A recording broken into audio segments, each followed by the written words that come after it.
Christianity. It is really easy for intellectuals to sit around and pat themselves in the back and feel like the era of Christianity's power is broken and discarded. Until you have kids. My ex-wife has a PhD in anthropology. And she's half Jewish. And when she was married to me, she was highly motivated to raise our child, our then hypothetical future child, with absolutely no celebration of Christmas. Today, I am the divorced parent of a 5-year-old daughter who has 4 years of memory of Christmas being celebrated. It's a problem. What's that, you say? But even the most hardcore intellectual atheists here on YouTube, who posture as some kind of, extreme secularists who are out to transform society, even they say that the celebration of Christmas is just no problem at all. Why, it's as secular as the American Constitution, or taking your vows on a stack of Bibles when you go to court. It's perfectly secular. There's no problem with that. There's no problem with Santa Claus. Santa Claus isn't in the Bible. I'm sorry? Was that straw man meant to impress anyone? Because all it does is show how weak your position must be for you to have to claim that atheists are saying that the winter holidays are as secular as, quote, taking your vows on a stack of Bibles, end quote. I've also never heard the winter holidays being compared to the American Constitution, though that analogy could work if given the correct focus. Because that's the thing about analogies, the focus is key to their application. So yes, today we'll be responding to Ezel Mazard and his video titled #Replace Christmas, New Atheism Needs New Holidays. Now if this sounds familiar to you, you've most likely seen Godless Cranium's response video to a couple of the things Mazard said. Now I also had Mazard's video on my radar to investigate further, though I prioritised other things due to being on holiday. Only when I saw Godless Cranium's video response and heard some of the arguments Mazard makes, did I really feel the urge to do my own response, as I feel there are a couple of points I'd like to respond to in a fashion completely different to how Godless Cranium did, though some points will be shared between us, I'm sure. So if you haven't already seen Godless Cranium's video, please do so. It's certainly well worth the watch. Anyway, back to my response. These same people, these secularists and atheists, would never make the same excuses for raising their children with the annual celebration of a Muslim holiday. If you actually look at some of the Hindu and Buddhist holidays, what actually happens in them, thinking of a certain Hindu celebration in Nepal that involves slaughtering and sacrificing large numbers of cattle. We still have that going on in some sects of Judaism also. You might be surprised at the durability of animal sacrifice as a concept in the 21st century. You wouldn't have your children participating in any of these supernatural rituals. Well, I have no idea about the festival you're on about, and I didn't really see it when I was over there in India. But me and my partner most certainly put up lights for Diwali, the Hindu festival of lights. You see, I'm not an American, and as a Brit, I've actually lived outside the UK. Therefore, my work calendar isn't framed around the Christian celebrations. For the past year and a half, I've lived with my partner in New Delhi, and whilst my partner is an atheist, much like ex-Christians in places like the UK and the US, she's still got strong emotional attachments to certain dates and activities. Not because of any sort of religious significance, but because of their interpersonal significance as a social bonding exercise. And if we ever decide that children are a thing that we want, they will grow up with Diwali along with Yule and Halloween. And know the difference here in how you dishonestly led the subject. You frame the winter holidays as being comparable to a festival of pointless sacrifice. Meanwhile, as someone dating an ex-Hindu, I was able to instantly bring up Diwali, which literally involves decorating the shit out of everything with fairy lights and rangoli, those bright floor murals made with sand or chalk. And just like that, any weight you thought you may have had is lost. Why? Well, because you based your argument on the most extreme examples you could think of, ignoring the rather plain festivals that various religions have. Moreover, whereas it is genuinely disputed and contested today whether or not Jesus Christ ever was an historical figure, or if his origins are entirely mythological, whereas it is disputed whether or not Moses ever was an historically real person, or if he's just a mythological figure, there's no debate about Adolf Hitler, and there are certain segments of society who celebrate the birthday of Adolf Hitler. There are still segments of society who celebrate and revere Joseph Stalin, Mao Zedong, Lenin. Your choice. Why would you want to keep your child separate from all of these holidays, all these celebrations? Have any of them killed as many people as Christianity? Do any of them really have as much blood on their hands, as long a record of genocide as Christianity? And the relevance of this is what? Atheists do not celebrate the apparent birth of Christ. You yourself just acknowledged that a number of them doubt said figure even existed. Most atheists I know in the West celebrate the winter holidays, which predate Christianity and most certainly predate Christmas as we know it. The reason I've kept calling them the winter holidays is because where I typically celebrate it, Norway, they still refer to it by its non-Christian name, Yule. That's J-U-L, but being a Nordic J, it's pronounced as a Y. And Christianity has never had complete control here, at least as far as I'm aware. Yes, it became the predominant religion, but it was nothing like Central Europe. The old religions and festivals still survived in many of the folk stories, and practices continued to this day. Over here there are typically 2 days celebrated, the first being the 24th. This is a day where most families gather, eat pinnekjøtt, which was lamb salted and smoked in spring that has been soaked for several hours and cooked, hold hands around the Yule tree and sing to julenisse, aka Santa Claus, and then settle down to share presents. Then the next day, this will be followed up with a more contemporary roast dinner to celebrate the 25th. Now personally, due to the size of my family, we typically spend the 24th celebrating the first celebration with my stepmom's Norwegian family, and then the 25th with my father's family. I mean, there were 14 of us together on the 25th, and that's just one side of the family, so you can see why having 2 days can really help. Fact is, nowhere is Christ mentioned, not on either day. Me, my dad, my grandfather, my uncle, my aunt, my cousin, and my partner are the only atheists in the house, and yet none of the Christians in the house ever mention Christ, not because we put some sort of ban on it, but because the Norwegian form of Christianity, just like the Swedish form of it, is so watered down that it's really become a vestigial title. The most religious thing my family does is my granddad, who again is an atheist, and my best-in-law, who is a Christian, sometimes attend carol services in the lead up to the 25th. That's it. So how are we, those of us in general, celebrating the birth of Christ exactly?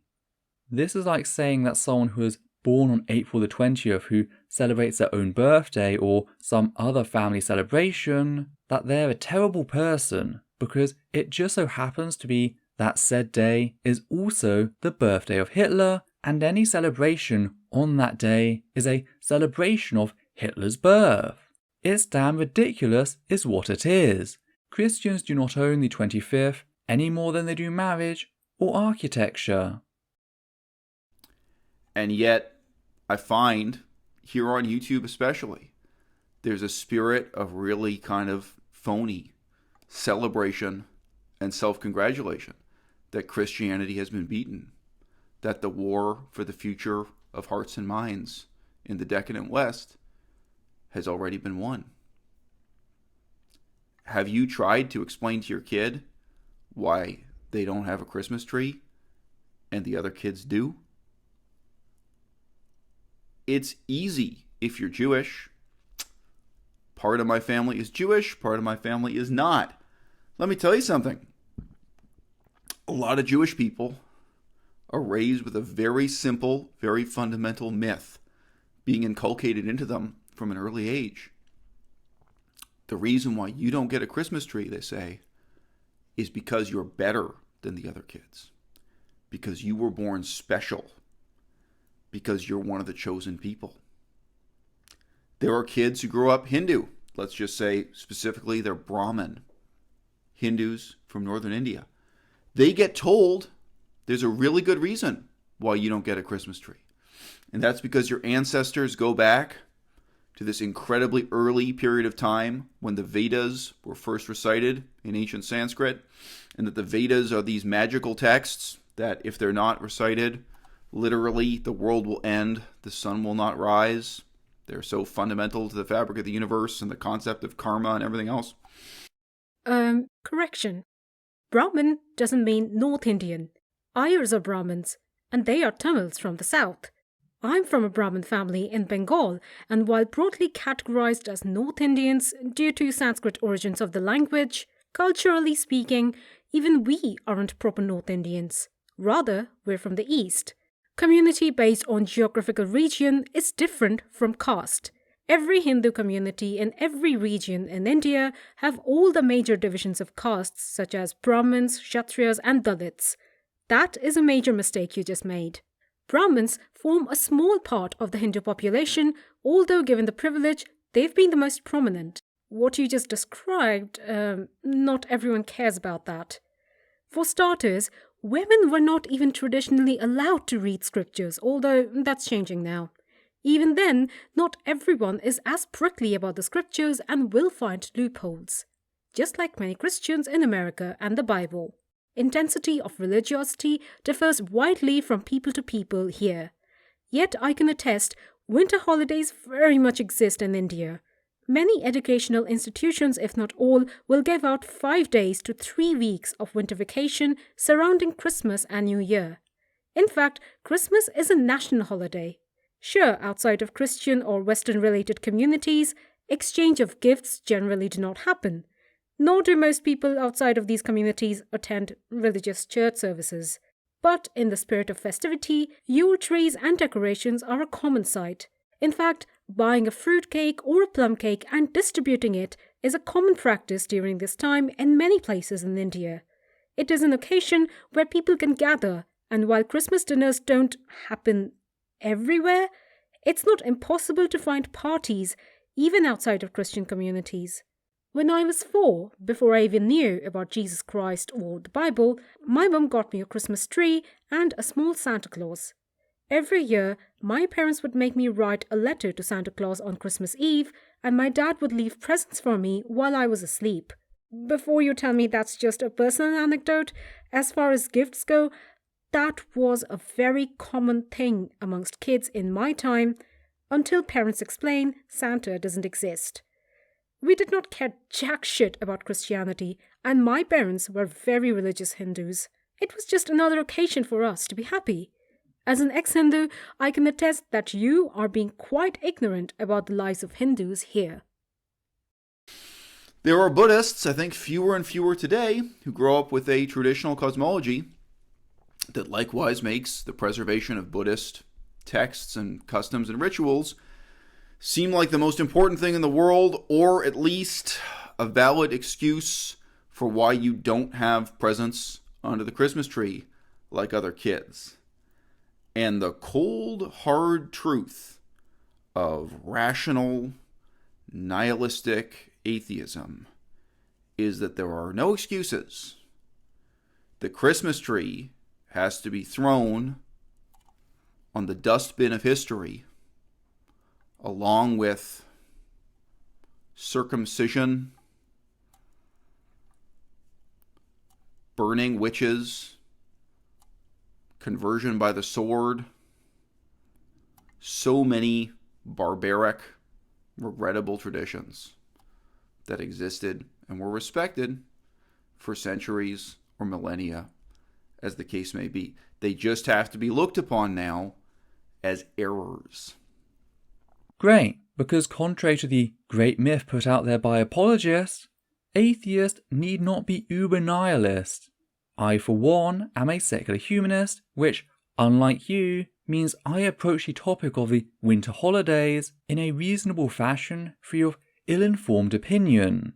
I mean, you just demonstrate why I don't care about the presence of the Yule tree perfectly. Very few people know the original religious sentiment behind it, and next to none of those people give a crap. We all find our own meaning. For me, it's a reminder of the coming spring and the perseverance we all share in sitting out the cold, the darkness of winter, to await the time where more than simply the evergreen grows. Then there's the fact that it acts as a social focal point, a place where we gather under a general sense of family, where we partake in simplistic ritual not attached to any one belief or worldview. A common theme throughout many nations, varying only in minor ways. It also just looks pretty as hell. All three of these things, the symbolic, the social, and the aesthetic, are perfectly reasonable secular justifications to have a tree. Meanwhile, where's the negative? You see, you draw a false comparison between the Yule tree and circumcision, not to mention burning people alive under the belief of witchcraft. How does putting up a tree and decorating it at all compare to the violation of a child's bodily autonomy or the violent murder of an innocent person? What you are suggesting here is as repugnant as when a Christian tells me that sin is a sin is a sin. That it doesn't matter whether you lie to save a family from the Nazis or if you raped and murdered someone. Both are equal, both are comparable in the eyes of God. Well, maybe said God should have gone to Specsavers, as they're really not. Fact is, none of what these other religions do is really relevant, even if what you stated were true. It's just a dead-end tangent, a red herring.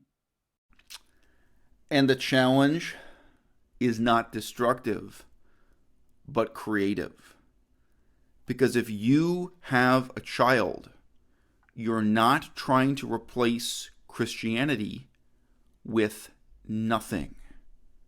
Your challenge is to replace Christianity with something better. And that's why it is so much easier to raise a child Buddhist and just replace Christianity with Buddhism than it is to raise a child as a skeptical, secular, nihilistic atheist with an appreciation for the importance of history and the progress of science. There is no holiday for that. There is no Kwanzaa. There is no simple substitution where you can replace Christmas with some other custom. Well, we have April Fools. That always manages to teach the little suckers not to believe everything they're told. I was unlucky. My dad's birthday was also on the 1st of April, and I remember as a kid always focusing on that when I was visiting him at the time. And there was one instance where I came downstairs, presented card and present. He and my granddad were sitting at the table, looking out over the fjords, and my granddad and my dad are looking out there and going, "Oh my god, someone's stealing our crab pots." I completely went ballistic, only for them to start laughing, of course, and tell me, April Fools. Then there's any Independence Day a nation may celebrate. Sadly, I didn't have one of those growing up, since we are typically the nation people gained independence from. But hey, I'm marrying an Indian woman, so there's always the 15th of August. I'm also always down to celebrate the 17th of May with my Norwegian family, their Constitution Day. I would include the 11th of November, aka Remembrance Day, but sadly I feel said original meaning has been washed out by an us versus them rhetoric.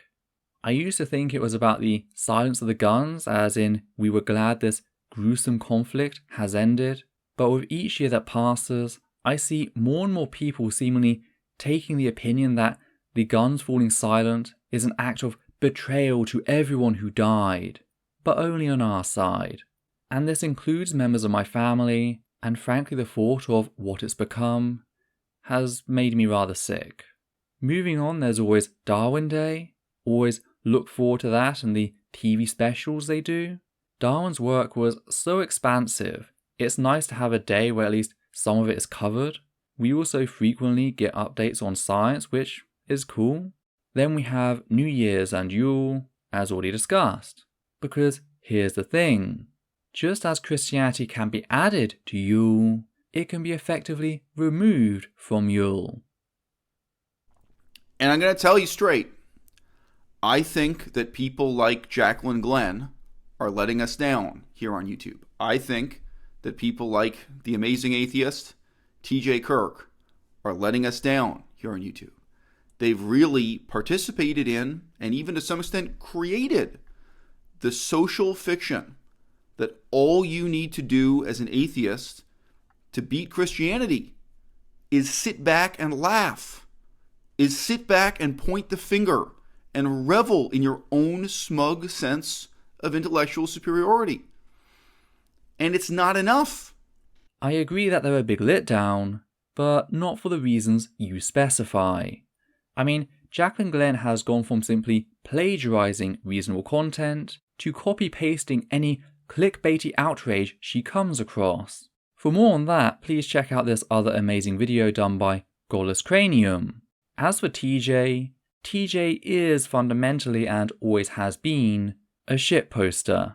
His channel was never about making a decent, well-researched argument. That's a fact that's pretty clear from the get-go. Now thankfully, neither of these channels speak for the secular community. That is the politically active segment, which is very distinct from the general shitposter community.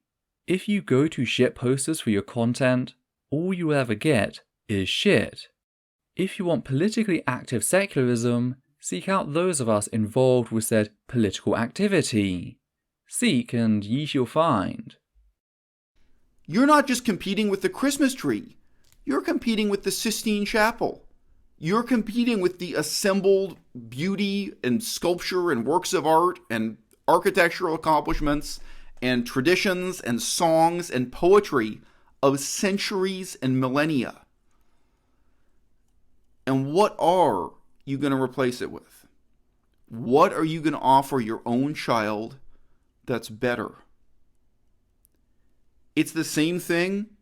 It's an imperfect comparison, but it's in some ways the same thing with veganism, where you look at the reality of a culture that's built on eating meat, wearing leather, drinking cow milk. You can't just look at this destructively as a destructive challenge, like you just want to destroy factory farming. You have to look at this as a creative challenge, as something productive, where you say, I want to replace the poisonous and cruel elements of this culture with something that's really better. I'm in the process now of inventing a new holiday that I don't expect anyone aside from my own children to ever celebrate.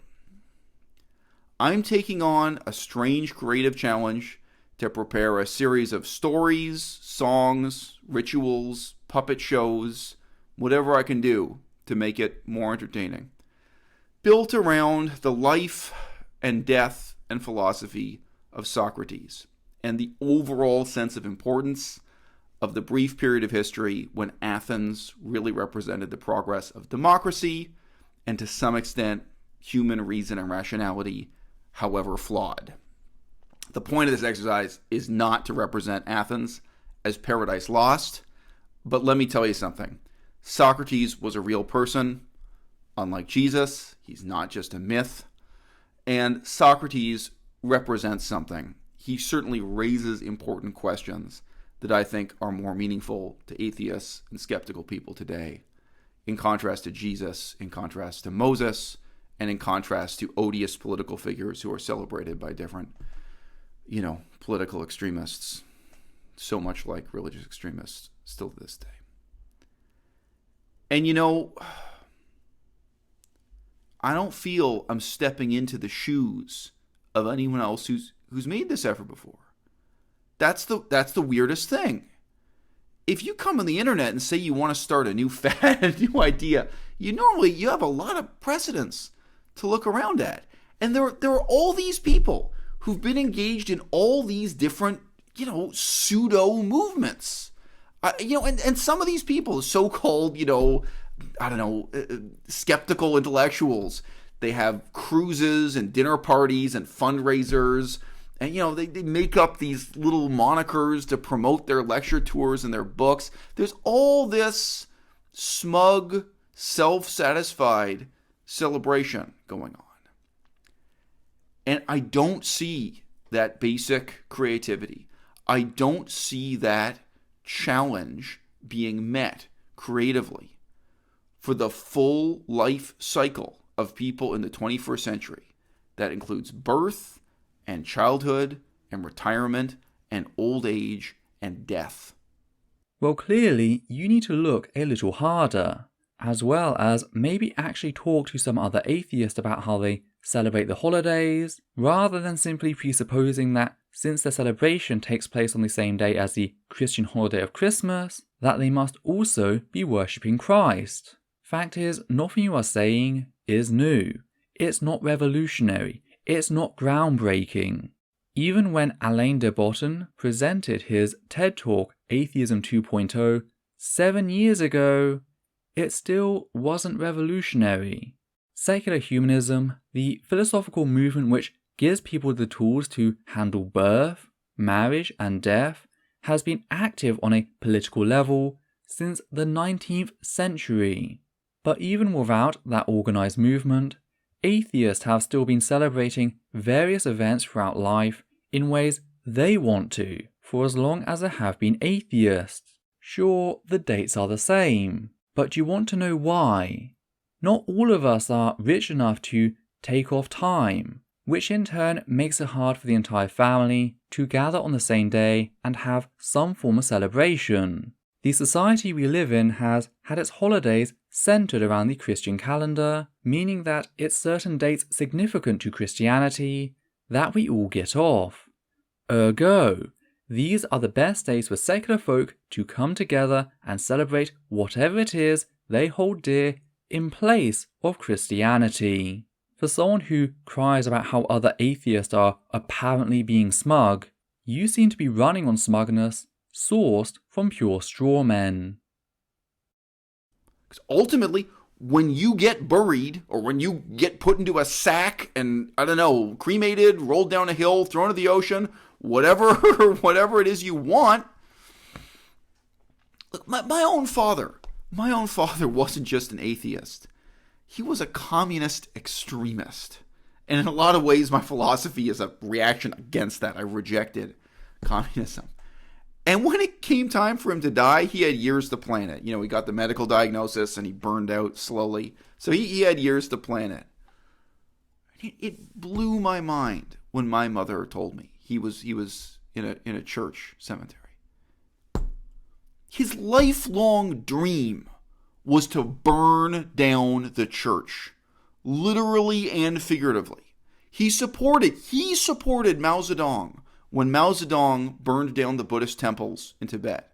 He applauded that and supported that and said, yes, that's what he thought. There should be more of planet Earth. And here he is, with his bones buried in the earth in a church cemetery with his last rites spoken by a priest who my mother assured me he was a real nice guy, this particular priest. Start thinking about the future, guys. I mean, death is the easiest part to handle because, dead men tell no tales. You think it's harmless to raise your kid celebrating Christmas? Then why don't you think it's harmless to take them down to the mosque and raise them with Islam? Why don't you think it's harmless to raise them in Hinduism? You think it's harmless because it's familiar. You think it's harmless because the constant barrage of advertising has made this particular religion, its particular superstitions, lies, cultural values, irrational inanities, seem so familiar that you think you can pass them on to the next generation without harm. But just as invisibly as circumcision has pervaded our whole culture and society, the harm is all the more real because it's ubiquitous. And the creative struggle ahead of us is all the more difficult and terrible because the vast majority of people are blind to what it is we're struggling against. I'm just glad the stream of self-satisfied nonsense is over. The number of fallacies this jerk has to layer on top of one another is just ludicrous. Again, it's a straw man since no atheist is celebrating the birth of Jesus Christ. We have a nationally agreed time off where we spend it as we please. But since you can't paint yourself as what? Some uber rationalist ahead of the curve by telling everyone to do what they're already doing, you have to lie and pretend that they're not. There's also a genetic fallacy, i.e. a fallacy of origins. Here's a fun fact. As an atheist, I see the 25th the same as just any other day. This year I had 4 celebrations instead of the usual 2. An Indian buffet on the 22nd, a finger buffet on the 23rd, the aforementioned pinner shirt on the 24th, and lastly a turkey dinner with my father's side of the family on the 25th. I then continued to eat wonderful food for the next couple of days before taking a respite, and then another amazing finger buffet on New Year's. The 25th for me was just another day to eat food and talk to family, many of who I haven't seen for 1.5 years due to living in India. As already noted, Christians do not own the 25th. Hell, early Christendom had multiple dates of Christ's birth, none of which were on the 25th of December. The 25th was appropriated into Christianity following the Christianization of Rome as a form of Christian assimilation. It's a method used often by Christianity, even to this day. It was used for many smaller deities of islands and nations colonized during Western violence and enslavement, turning minor deities into saints. It was done in adding under God to the Pledge of Allegiance and in God we trust to paper money. And it's still done today in evangelicals and Catholics appropriating indigenous African folklore about witch doctors to spread mass hysteria and violence amongst the most vulnerable in society, the elderly and the young, by conflating the misunderstood symptoms of dysentery with those of possession and witchcraft. It's done in copying whatever movie, music or books are popular in secular society and turning them religious as with Christian rock, old-fashioned and Hogwarts, School of Prayer and miracles. Few of the traditions we commonly associate with the holiday, certainly none of the most popular ones, have a Christian origin. I mean, Jeremiah chapter 10 verses 1 through 5 is pretty clear on the whole chopping down and decorating a tree. It's a form of idolatry. That's why some Christians refuse to put up a tree. Hell, the holiday was banned in America for an extensive period of time. Now, some of the things that Christianity appropriates are inherently problematic. Some are not. For example, the witchcraft beliefs are inherently problematic. Rock and roll, not so much. So to pretend that all must go is ridiculous. Would you want to argue that rock and roll has to go because Christian rock exists? You see, you have a position lacking any and all basis and nuance. You remind me a lot of a question I was once asked by my father. When I was just starting out my channel, he pulled me aside and asked me whether or not I'd be afraid to go into a church. I remember giving him a strange look, scoffing and responding, "No." I then explained to him that a church was merely a building like any other. Its religious or cultural significance to other people had no impact on me at all. Sure, I feel that there is a lot wrong with churches. For example, their tax-exempt status and the fact that people have this drive to preserve them when the congregation shrinks and they can no longer support themselves in general. But that doesn't stop it from being just a building. I used to play Warhammer 40,000, and my local club took place in a church hall. Each week I'd gather there with a group of friends, let loose my Imperial Guard, and gun down daemons and Xeno scum for the God Emperor. Now I remember coming in a particular weekend having a great laugh because someone had forgotten to close the supply closet properly, so the door had swung open during the week. You see, you needed a ladder to reach this closet as it was high up, and it was funny because on the inside of the closet we had a poster of a Chaos Space Marine tacked onto the door. I just laughed because I imagined this door swinging open during the week as there was a service down below and people looking up to see this demonic figure with horns growing out of their face and everything like that. But the fact remains, being in a church didn't make me or anyone else any more Christian. It was just a building with a flagging congregation that had to rent itself out to the community to stay afloat. And yeah, I'll be happier when eventually the council secures full control over it. But going back to your other analogies, circumcision is not horrific because it has religious connotations. It's horrific because it's a violation of bodily autonomy. The fact that it's religious in no way alters just how terrible it is. Meanwhile, celebrating whatever state-sanctioned day you get off in a fashion that's meaningful to you, God or none, carries with it no such issue. And you acknowledge this in what you claim you are doing, but you arrogantly pretend like this isn't what everyone else has been doing for decades. There's nothing special about you, you've not enlightened us at all. You've just made shit up to give yourself an ego boost, which, if that's what you need, then go right ahead. I just feel sorry that you need to dishonestly betray me and other atheists to get that sense of self-worth. And that's all I really have to say. To my viewers, take care, and I'll see you round.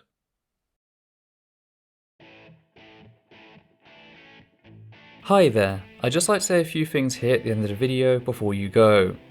First, I'd like to thank everyone who's ever donated to the channel via Patreon, giving a special thanks to the following people: Hannah Banghart, Matthew Kovac, Brad R, John Schoenrock, Alexander Williams, Ernst Puna, and Daniel Martinez. Your support has ensured this channel its ability to grow over the years, and really is the only thing that manages to keep the channel afloat. I'd also like to ask that you comment down below and like this video, as well as subscribe and follow Essence of Thought on Facebook and Twitter. Please also consider following Atheist Alliance International on Facebook, an organisation dedicated to helping atheists around the globe. Any comments utilising language which insults others on the basis of perceived gender, sexuality, ethnicity or ability both mental and physical will be removed immediately, and the commenter may be blocked on the moderator's discretion. Let's keep this space one which upholds the humanist values. Thank you.